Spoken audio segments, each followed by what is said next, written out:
Respected Dharma Masters, fellow practitioners, and guests.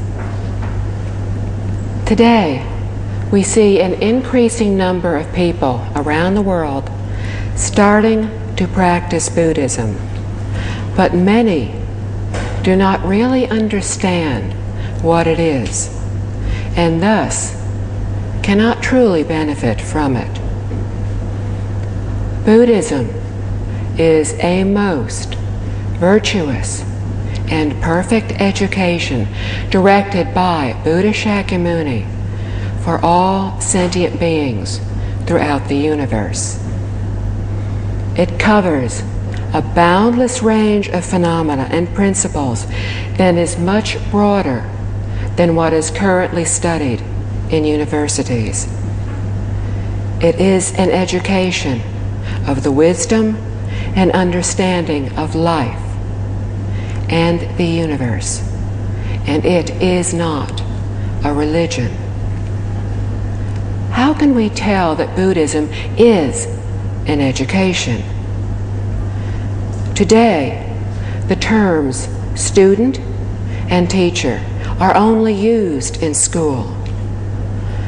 We call Buddha Shakyamuni our original teacher. In the sutras, those who listened to him were called students, which is what we call ourselves today. This teacher-student relationship is only found in education. Another reason that Buddhism is an education is also to be found in the sutras, in which we learn that the students would often ask questions of Buddha Shakyamuni. He would then often reply in turn with another question to try to help them realize the answer for themselves. If the students did not thoroughly understand, or more likely thought we would not understand, they would ask for further clarification. This is essentially a classroom discussion. Please understand, Buddha Shakyamuni simply taught. He neither conducted ceremonies nor rites. Buddha Shakyamuni's teachings can help us to understand why we live as we do and how we can change, how we can uncover our wisdom. But this is not the worldly wisdom that we often think of today.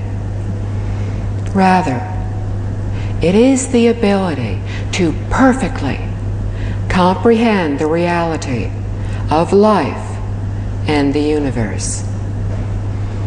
One who has perceived this wisdom is called a Buddha, which means wisdom and enlightenment.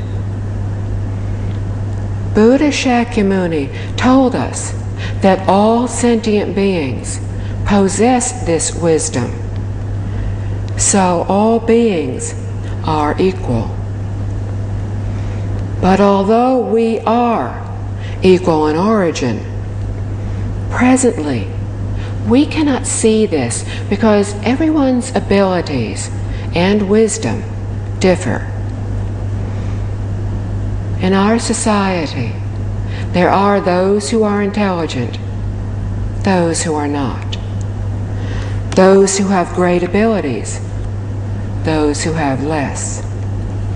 This is due to our varying degrees of delusion. Our innate wisdom and abilities are thus temporarily lost. However, if we can break through this delusion, then we will be able to recover these abilities. We often read in the sutras, which are recorded teachings of the Buddhas, that Buddhas do not directly help sentient beings. They can only assist from the side by explaining how we delude ourselves. After realizing this, it is entirely up to us to diligently put his teachings into practice so that we may also become Buddhas. Accomplishing this is attainable by all sentient beings. However, a teacher can only educate us about the principles, tell us of his or her experiences, and suggest various methods for our practice and attainment. The rest ultimately depends upon us. We are the ones who need to be enthusiastic and diligent in order to attain achievement. Once we comprehend that Buddhism is an education, we will then see why in learning centers where this is understood, we do not regard the images of Buddhas and Bodhisattvas as gods to be worshipped. Practitioners make offerings to these images for two reasons. First, we do so to remember and to repay our debt of gratitude to Buddha Shakyamuni for having given us the teachings. The second reason we make offerings to the Buddhas and Bodhisattvas is to follow the examples of the virtuous. Buddha Shakyamuni was an ordinary person. He was just like us. What is there to stop us from achieving the same enlightenment that he was able to attain? Therefore, his images serve to remind us every moment to diligently advance towards this goal. The Buddha, Bodhisattva images are not to be regarded as gods or objects of superstition. The images of the Buddhas, who are perfectly enlightened beings, and the Bodhisattvas, who are enlightened sentient beings, have many appearances. This has often led to the misconception that not only is Buddhism a religion, but one that worships many gods as well. These perfectly enlightened beings and enlightened sentient beings represent infinite wisdom and abilities that cannot be represented by merely one name or one image. The names of the perfectly enlightened beings represent these complete, innate, virtuous abilities already within our original nature. The names of the enlightened sentient beings represent cultivation of different virtues. We said earlier that Buddhism is not a religion. Why then is it not a philosophy, an academic study? Philosophy is just one course that is offered at a college or university. Buddhism is an entire university in itself. It covers many areas of learning, not just one. It teaches everything throughout the universe in the past, present, and future. In regards to time, it encompasses all time. In regards to space, it encompasses everything from our daily living environment to the entire universe. We need a profound, intuitive wisdom to understand the reality of life and the universe. But we are deluded because we continue to view everything as two, everything in conflict with each other, not knowing that in reality everything is not two, but one. This delusion of viewing things as different, as being in conflict, is why we are leading lives of suffering and why the 6 realms of reincarnation exist. The wisdom and virtuous abilities in our original self-nature have yet to be uncovered. So our ways of interacting with other people and with circumstances are as yet incorrect. The erroneous acts due to our incorrect viewpoints and ways of interaction have resulted in the suffering of the 6 realms of heavens, demigods, humans, animals, hungry ghosts, and hells.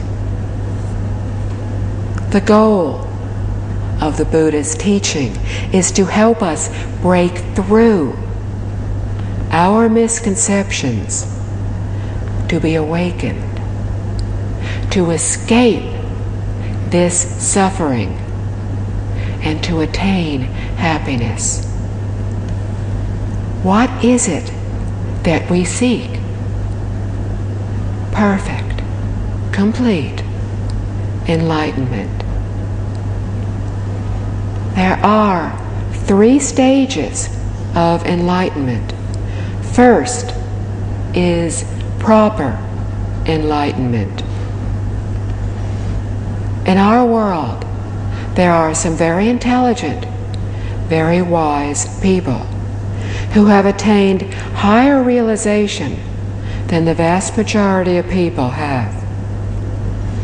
However, although they have reached a certain level of realization, the Buddhas would not recognize their knowledge as the proper enlightenment because they have not yet severed their afflictions, the conditions that cause pain, distress, and suffering. These individuals still dwell on the rights and wrongs of others, on greed, anger, ignorance, and arrogance. They still harbor wandering and discriminatory thoughts. They still have attachments. In other words, their minds are not pure. Without the pure mind, the mind without discrimination or attachments, no matter how high the level of enlightenment we reach, it is still not the proper enlightenment. In Buddhism, the standard for proper enlightenment is the pure mind from which wisdom arises. It is the wish of all Buddhas that we attain this state. This is the level of arhats. Arhats do not have illusory or misleading thoughts and views. They do not dwell on thoughts of right or wrong, do not have greed, anger, ignorance, or arrogance. Only with this proper enlightenment can we obtain true happiness and transcend the sufferings of birth, old age, sickness, death, hardships, the inability to have what we want, separation from those we love, and being in the presence of those we dislike or even hate. Practicing Buddhism is to accord with the teachings and to understand the root cause of our problems, thus to rid ourselves of wandering, discriminatory thoughts and attachments. We then uncover our pure mind, which in turn gives rise to wisdom, which is proper enlightenment. Therefore, perfectly enlightened beings and enlightened sentient beings would not recognize worldly wisdom, as it lacks the pure mind, proper enlightenment. Upon attaining this proper enlightenment, we will have the ability to transcend the 6 realms of reincarnation.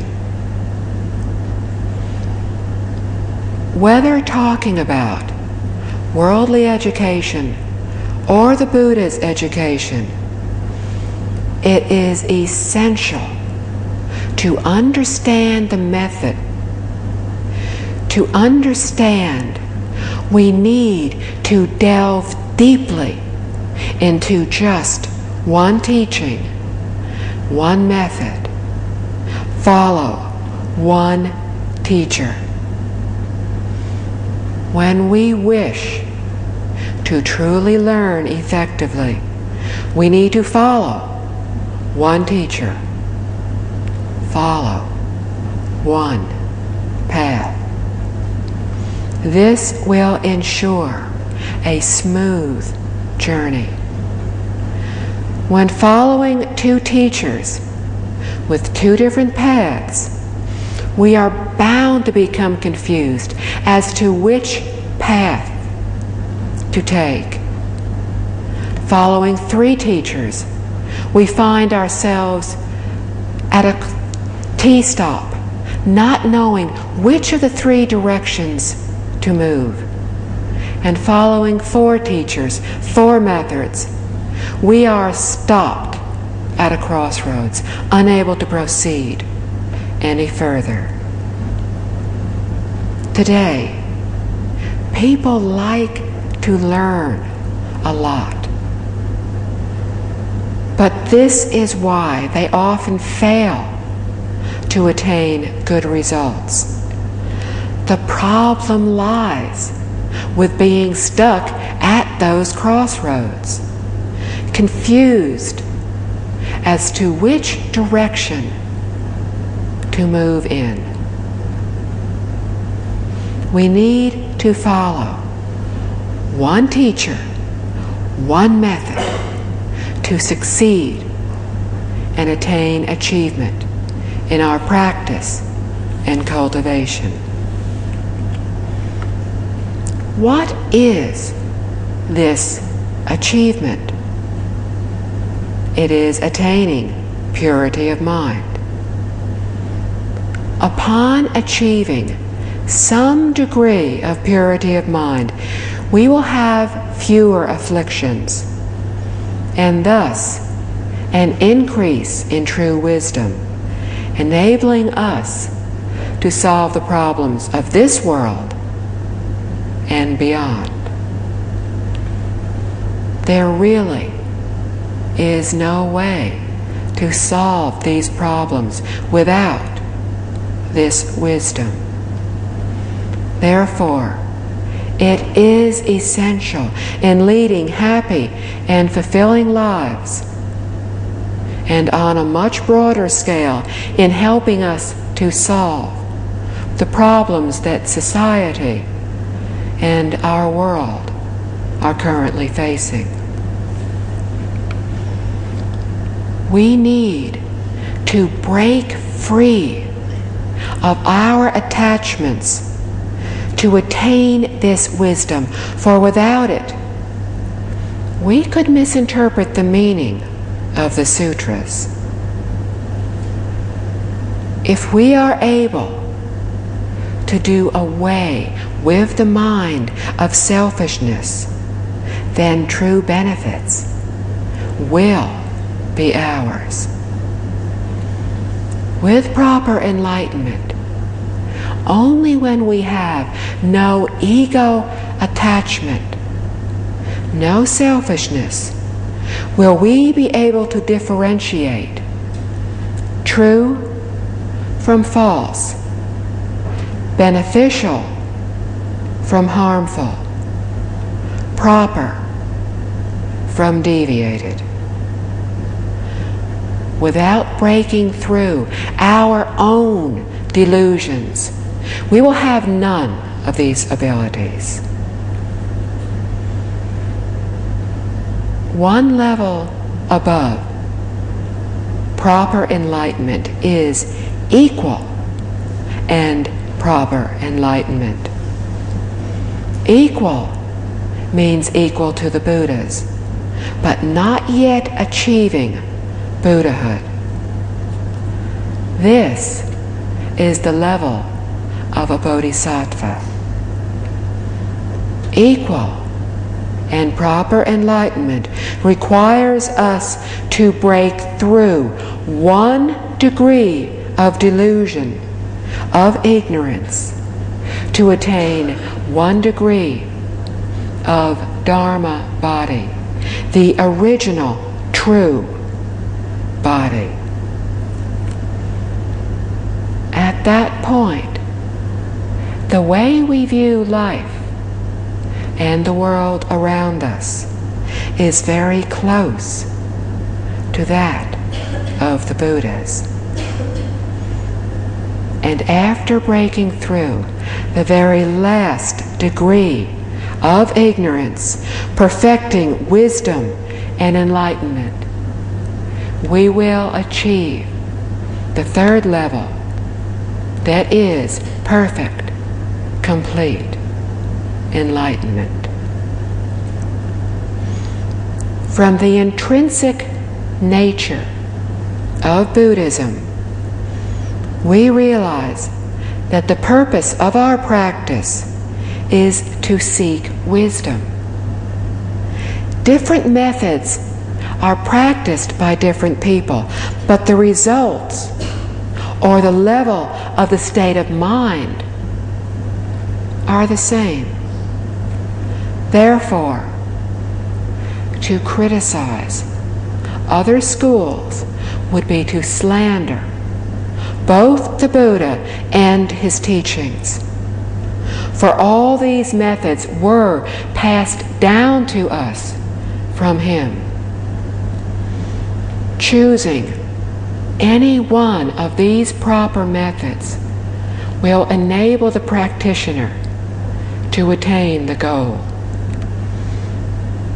Understanding this, how can we possibly say that one is better than another? Among all these different methods, we just need to decide which one is suitable for us to practice. First, it needs to be suitable, because if we chose a method that was beyond us and thus difficult to practice, we would not easily succeed. Second, it needs to be appropriate and convenient for our manner of living. And third, it needs to be compatible with modern society, because we cannot separate ourselves from other people or from the world. But regardless of which method is chosen, it is essential to be rid of egoism and attachments in order to attain the benefits, or else all of our efforts will have been in vain. Once we clearly understand the Buddha's teachings, we will understand and view the sutras very differently. These sutras are a vast collection of over 160 volumes. To obtain the benefits from this vast collection, it is necessary for us to understand what it says, to understand its essence, which is the true reality of all phenomena, the true reality of life and the universe. Life refers to ourselves. Universe refers to our living environment. It would be incorrect to treat the teachings as an abstract learning that had really nothing to do with us, nothing to do with how we act in our daily lives. Every word in the sutra closely relates to our daily living. Buddhism teaches us to live in harmony with the true reality of life and the universe. In other words, we live perfect, wonderful lives similar to those of perfectly enlightened beings and enlightened sentient beings. This is true, ultimate, and the perfect Mahayana teaching. To practice Buddhism, we start by being filial and respectful towards parents, teachers, and elders, having the great, compassionate mind, nurturing our thinking and thus our wisdom, and broadening our minds so that we care for all sentient beings. Although in sequence, these can be practiced simultaneously, as each encompasses the others. For example, being filial includes compassion and wisdom. Nurturing wisdom includes filial piety and logic. Once we have a general understanding of the teachings, how do we apply them in our daily lives? First, we need to know what each Buddha and Bodhisattva represent. If we do not, Buddhism will be reduced to mere superstition. All Buddhist sutras contain these values, characteristics, and ways of practice. Therefore, learning only one sutra is sufficient.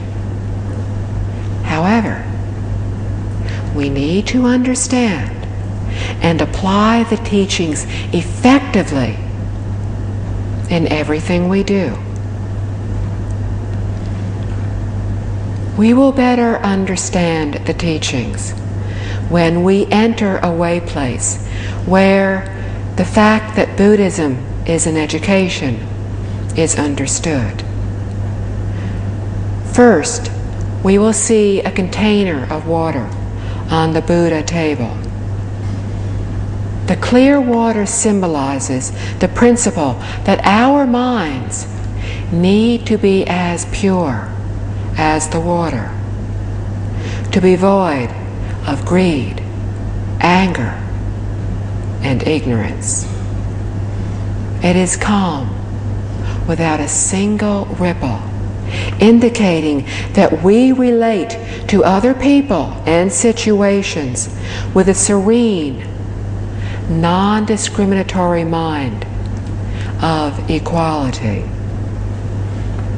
Also, it is pure and calm, reflecting clearly and thoroughly, just as we would see everything around us in a mirror.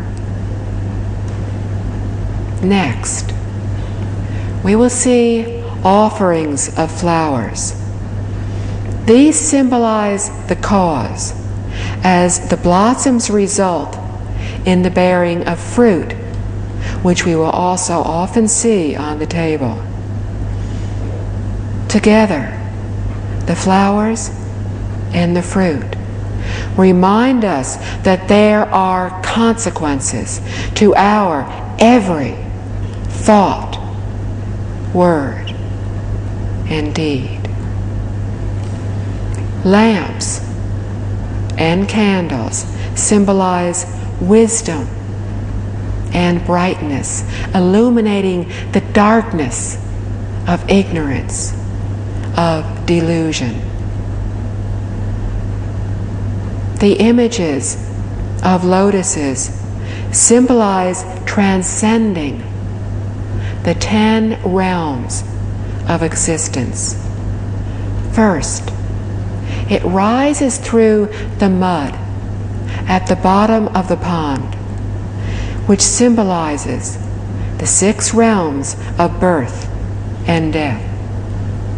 Next, the lotus flower rises through the water, which symbolizes the 4 sage realms. Finally, the lotus flower completely breaks through the surface of the water, completely transcending all 10 realms, reaching the one true Dharma realm, the stage of ultimate enlightenment. Thus, the lotus flower teaches us that although we do live in this world, we should not be polluted by our surroundings.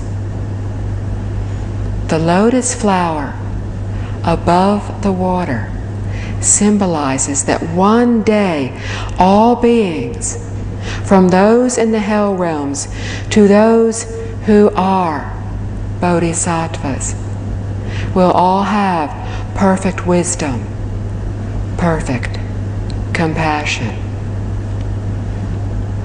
The Buddha realm exceeds the 10 realms, and to become a Buddha is the ultimate goal of our teaching.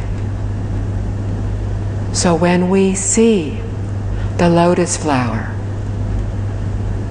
we are reminded to practice the teachings as well as to transcend the 10 realms of existence. Usually, in the main hall of that way place, there are statues of one Buddha, and on either side of him 2 bodhisattvas. The Buddha represents our self-nature, our original nature. The bodhisattvas represent the virtuous abilities that are within the self-nature, the qualities of understanding and practice. If the Buddha in the middle is Buddha Shakyamuni, then the 2 figures on either side of him will be Manjusri Bodhisattva and Universal Worthy Bodhisattva. They represent wisdom and application, respectively. Thus, understanding and practice are combined into one. If the hall has the 3 sages of the Western Pure Land, then the Buddha in the middle will be Buddha Amitabha, with great strength Bodhisattva and great compassion Bodhisattva on either side. They represent great wisdom and great compassion, symbolizing infinite wisdom, infinite abilities. So again, we see by everything that we look at when we enter a way place that Buddhism is an education. There are also profound teachings within the names of the Buddhas and Bodhisattvas. The name Buddha Shakyamuni tells us the basic principles of his education. Shakya means humanity and kindness. Muni means purity of mind. The teachings of these values is advocated because people in our world lack these qualities. Lacking compassion and kindness, we are still attached to our ego, are still very selfish. Sentient beings lack purity of mind and dwell constantly in greed, anger, and ignorance.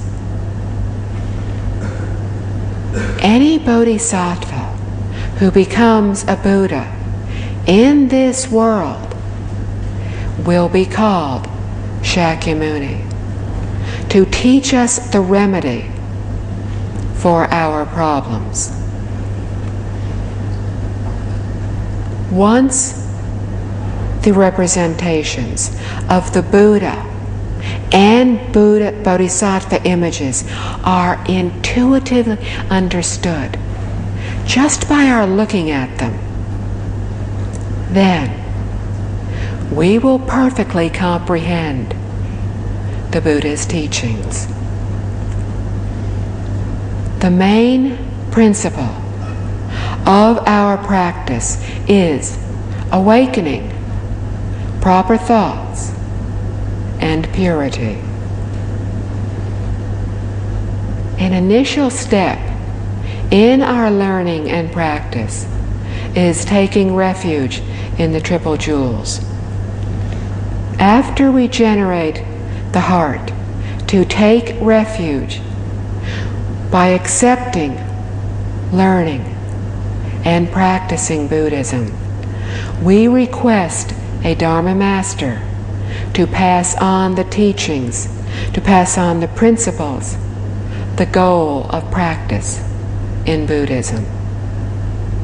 The Triple Jewels are the Buddha, the Dharma, and the Sangha. When we take refuge in the Buddha, we are returning from our deluded state of mind and relying upon an awakened mind. When we take refuge in the Dharma, we are returning from incorrect views and relying upon proper views and understanding. When we take refuge in the Sangha, we are returning from pollution and disharmony and relying upon purity of mind and the 6 principles of harmony. These 6 principles are to help us get along harmoniously with others. Not only are these applicable within a Buddhist community, but also in any organization, group, family, anytime people gather together. The first principle is to share the same goals and views. Everyone in this group shares similar viewpoints, providing the foundation for living in harmony. If everyone has different views and thoughts, then conflicts would become unavoidable, making the group discordant and worse. The second of the principles of harmony is to abide by the same precepts and rules. There are both broad and narrow meanings within the word precepts. The narrower meaning includes upholding the 5 or 10 layperson precepts, the monk or nun precepts, the bodhisattva precepts, as well as following the Buddha's teachings. In a broader sense, abiding by the precepts includes abiding by accepted, proper codes of behavior, customs, rules, laws of wherever we are throughout the world.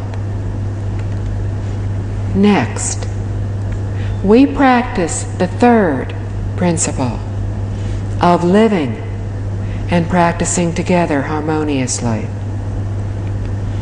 This naturally leads to the fourth principle of according with others.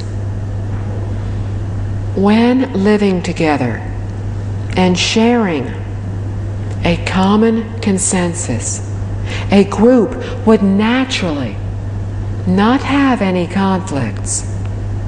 To practice with the same goal and to achieve improvement daily ensures that the community will meet the fifth principle, that is, experiencing the joy and inner peace from practicing the teachings.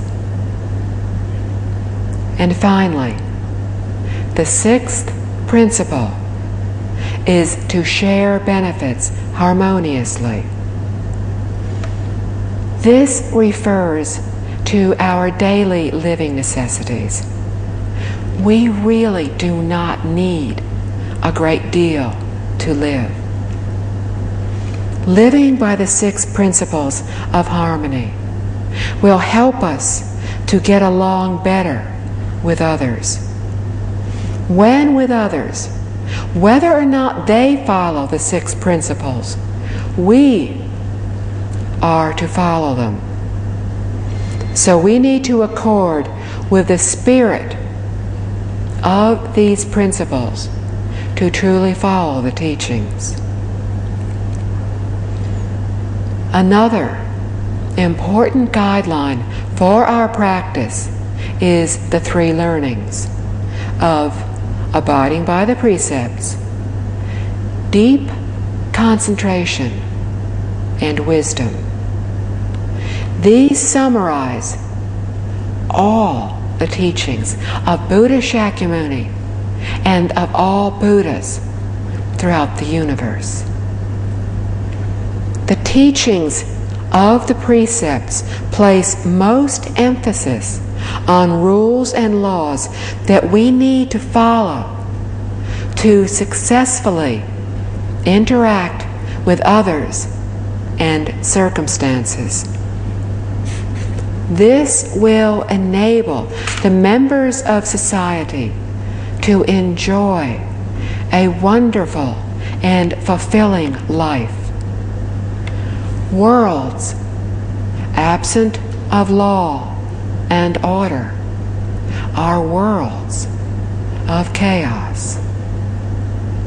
Although we may possess much good fortune and great wealth, we may still be unhappy, living in fear and insecurity if we have discarded law and order. The precepts thoroughly explain the principles, methods, and state of mind we need to bring about a lawful society in the world. The three learnings clearly explain this concept. We practice self-discipline to attain deep concentration. Then we practice deep concentration to in turn attain wisdom. Presently, we are in a state of delusion. This occurs when our minds and hearts are not still. An enlightened mind and heart remain calm. When our six senses encounter the environment, our minds and hearts are moved. They cannot remain still, and thus they give rise to constant wandering thoughts. The Buddha taught us numerous methods of practice to enable us to remain unaffected in all situations, not giving rise to any wandering, discriminatory thoughts or attachments, thus recovering our original abilities. Correcting our erroneous thoughts, speech, and behavior is cultivation in our daily lives. We accomplish these through self-discipline and concentration. For the pure mind, self-discipline is the external standard. Deep concentration is the internal standard. While the external standard is important, much more important is the internal, because it helps us to achieve our goal to attain wisdom. With self-discipline, we attain the concentration that ultimately gives rise to wisdom. Whether we practice Buddha recitation, sutra recitation, mantra chanting, or chanting a Buddha's name, if we do not follow the guidelines, we cannot attain purity of mind. With 1 degree of purity of mind, we attain 1 degree of wisdom. Practicing accordingly, with the teachings while maintaining and protecting our purity of mind to give rise to wisdom is crucial to our lives today. The 6 paramitas are next in our practice, and they are the primary guidelines for bodhisattvas. Each paramita encompasses our whole way of living. For example, the first of the 6 paramitas is giving. Most people think of giving simply as donating money, but this is only one of the infinite methods of giving. On appearance, giving is sacrificing oneself to give to others. However, from its intrinsic nature, giving is letting go. We can practice giving of our physical wealth or our physical strength. Of our wealth or physical strength. For example, without proper understanding, when we do the same work every day, we begin to feel that these chores are very repetitive and boring. If, however, we could understand that cultivating the bodhisattva way by practicing the 6 paramitas, that we would be practicing giving in this way. This understanding will help us to replace feelings of resentment with feelings of joy. Changing our perception of doing the same chores with a giving, non-attaching heart is practicing the paramita of giving. Not only do we serve those we live or work with, but we also serve as role models for many others, and in this way, not just a few benefit, but all benefit. Being a role model for others is practicing the bodhisattva way in guiding sentient beings. The paramita of giving can be expanded to include the infinite universe. Giving is comprised of 3 categories: wealth, teaching, and fearlessness. The giving of wealth includes both internal and external wealth. Internal wealth involves all of our mental and physical labors that benefit others. External wealth is the giving of all other things, money, food, etc. As a result of giving wealth, we gain wealth. The giving of teaching is the willingness to instruct others while not selfishly holding back any information. It is to do our very best in educating willing students. As a result, we gain intelligence and wisdom. The giving of fearlessness includes soothing away the fears of others and fostering a feeling of security. As a result, we gain health and long life. Most people wish for happiness, wealth, intelligence and wisdom, long life and health. The law of cause and effect explains that where there is a good cause, there will be a good result. However, we do not receive the reward without first planting the good seed. By practicing all three kinds of giving, we perfectly attain all of these rewards.